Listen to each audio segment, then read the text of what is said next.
नमस्कार, मैं कमलेश कबीर आपका एक बार फिर स्वागत करता हूं इस नए एपिसोड में। आज के इस एपिसोड में हम बात करेंगे महुआ मोइत्रा की।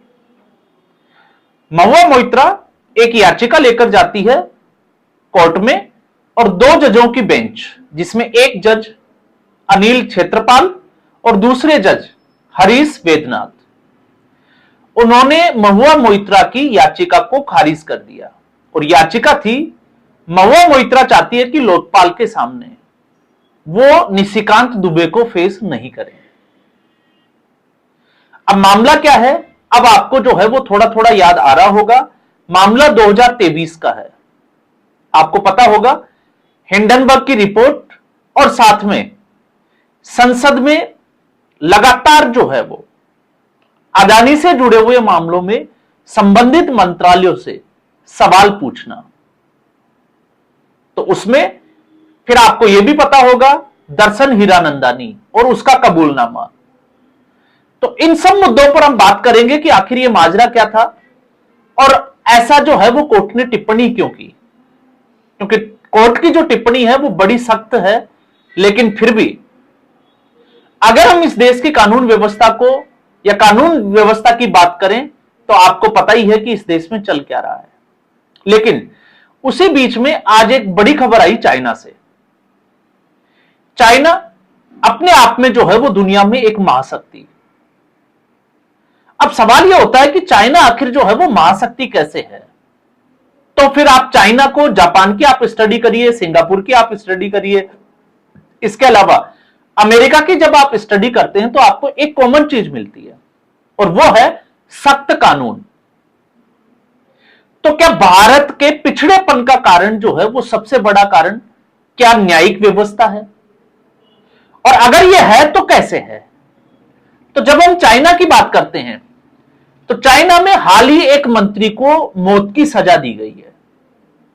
अब आप सोचकर देखिए, बड़ा, क्या आपने भारत में किसी मंत्री या राजनेता का नाम सुना है जिसको फांसी दी गई हो? और मामला क्या है, टांग रेंजियन, जो कि ग्रामीण विकास मंत्रालय से जुड़े हुए थे चाइना के, उनके ऊपर आरोप था कि उन्होंने 2005 से लेकर अब तक लगभग 38 मिलियन यूएस डॉलर यानी कि 268 मिलियन युआन ये रिश्वत में कमाए या कैसे कमाए उसके बाद की बात है, लेकिन आय से अधिक संपत्ति के मामले में तो इतना पैसा आया कहां से? इनके ऊपर चार्ज लगा, टांग रेंजियन को जो है वो कबूल करना पड़ा और उसके बाद में कोर्ट ने सख्त ऑर्डर दिया है कि इनकी जो संपत्तियां हैं, निजी संपत्तियां, उनको कुर्क कर दिया जाए, उसके ऊपर कब्जा कर लिया जाए और सीधे तौर पर चीन का जो राज्य कोष है, राजकीय कोष है, उसमें उसको ट्रांसफर कर दिया जाए। और 2 साल के भीतर, क्योंकि इन्होंने कबूल किया है इसलिए 2 साल बाद इनको फांसी की सजा दे दी जाए। लेकिन साथ में 2012 से अब तक का अगर चाइना का हम आंकड़ा उठाकर देखते हैं तो चाइना में लगभग 10 लाख अधिकारियों को इसी के तहत सख्त कार्रवाई की गई है, भ्रष्टाचार विरोधी अभियान के तहत। तो अब सवाल यह है कि हमारे भारत में क्या चल रहा है। तो हमारे भारत में अगर आप देखोगे तो कानून व्यवस्था लाचार है। लाचार क्यों है? क्योंकि अगर ऐसा सख्त कानून बनाया जाता है तो सबसे पहले लपेटे में जो कानून के रखवाले हैं उनको यह डर है कि शायद सबसे पहला नंबर उनका ही होगा। जस्टिस वर्मा, याद कीजिए, दिल्ली हाईकोर्ट के जस्टिस, और उनके घर पर नोटों का भंडार और किस तरीके से उसमें आग लगी थी। तो फिर सवाल यह है कि आखिर यह पैसा आया कहां से? और अगर पैसा जस्टिस वर्मा के घर पे था तो कहां से आया? इसका मतलब, क्योंकि उनके पास ज्यादातर कॉर्पोरेट के केस आते थे और कॉर्पोरेट की क्या हालत है भारत में, ये आप सबको पता है कि टेंडर कैसे लिए जाते हैं, कैसे घपले किए जाते हैं। तो फिर ये पैसा क्या वहीं से आया था जो हम सोच रहे हैं? तो इनके ऊपर सख्त कार्रवाई क्यों नहीं होनी चाहिए? आखिर क्यों संविधान के अनुच्छेद 142 का सुप्रीम कोर्ट दूसरी एजेंसियों के लिए तो इस्तेमाल करती है, लेकिन वो खुद के लिए इसको जो है वो भूल जाती है। अब ऐसा ही जो है वो मामला आपको पता होगा, 14 अक्टूबर से एक मामला शुरू होता है और मामला होता है उस वक्त महुआ मोइत्रा के बॉयफ्रेंड अनंत देहादराई, जिनके साथ ये 2 साल से रिलेशनशिप में थी, लिव इन रिलेशनशिप में, एक कुत्ते को लेकर जो है वो वाद बढ़ जाता है, उसकी कस्टडी को लेकर। और उसी दौरान अनंत देहादराई सीबीआई में जो है वो एक रिपोर्ट देता है, कंप्लेंट देता है कि महुआ मोइत्रा ने दर्शन हीरानंदानी से पैसे लेकर संसद में सरकार से सवाल पूछे हैं। अब आप देखिए कि मामला कितना गंभीर था। लेकिन आज जब प्रधानमंत्री नरेंद्र मोदी, आपने देखा होगा किस तरीके से 30 दिन वाला जो कानून लेकर आ रहे थे कि 30 दिन के अंदर अगर किसी के ऊपर गंभीर भ्रष्टाचार के आरोप है और 30 दिन तक अगर कोई मंत्री हो, चाहे प्रधानमंत्री हो या कोई भी सांसद हो, अगर वो जेल में रहता है तो उसकी सांसदी, उसका मुख्यमंत्री का पद या प्रधानमंत्री का पद स्वतः ही चला जाएगा। तो पूरे विपक्ष ने हो हल्ला कर दिया। तो आज के समय में इस देश को ऐसे कानून की जरूरत है। अब इसमें महुआ मोइत्रा के मामले में जब यह मामला उठा था तो महुआ मोइत्रा जोर जोर से चिल्लाकर इस मामले को दबाने की कोशिश कर रही थी, लेकिन अगले ही दिन निशिकांत दुबे ने शिकायत दी ओम बिड़ला को, उस सीबीआई की रिपोर्ट सीबीआई में जो कंप्लेंट थी उसका हवाला देते हुए। और उसके बाद जो है एथिक्स कमेटी के पास मामला गया और ऐसे बढ़ते बढ़ते मामला पहुंच गया लोकपाल के पास।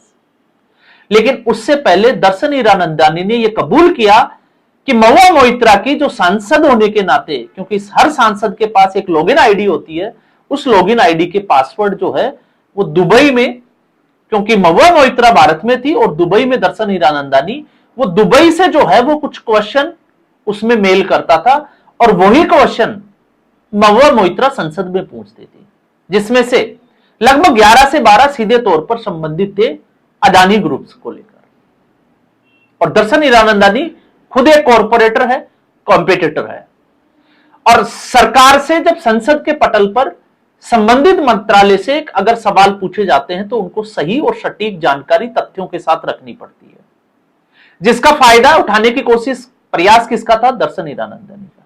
तो आपने देखा होगा उनका पर्स, उनकी सैंडल्स जो है वो उस वक्त चर्चा में आ गई थी।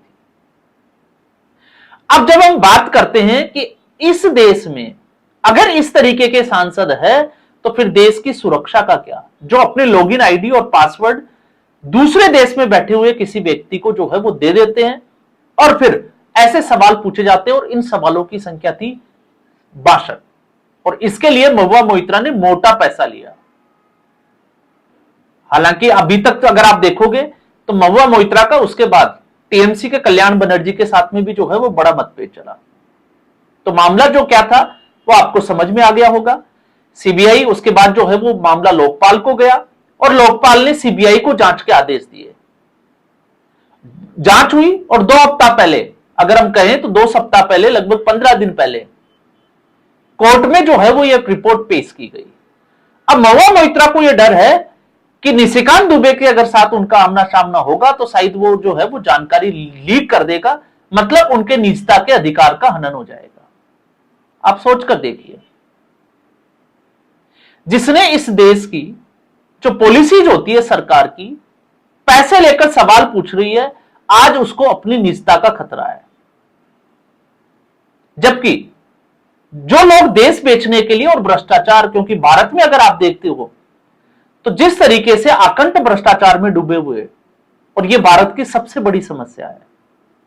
लगातार इसको जो है वो 2014 के बाद में नरेंद्र मोदी के प्रधानमंत्री बनने के बाद, स्पेशली अगर हम देखें तो इसको बड़े लेवल पे कंट्रोल करने का प्रयास किया जा रहा है। लेकिन अब जिस तरीके से ड्रग्स जो है वो ब्लड में रम जाता है, ठीक उसी तरीके से लगता है कि भारत में जो भ्रष्टाचार है वो ब्लड में जा चुका है।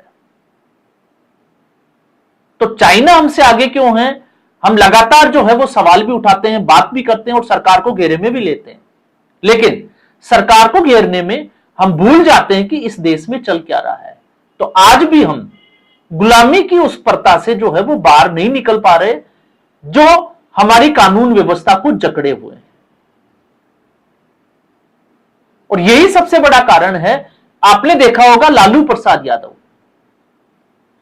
जिसमें जांच हुई, एक तो जो है वो जांच का दायरा बहुत लंबा चला, उसके बाद में 6 अलग अलग मामलों में सजा दी गई, लेकिन कितने दिन जेल में रहे।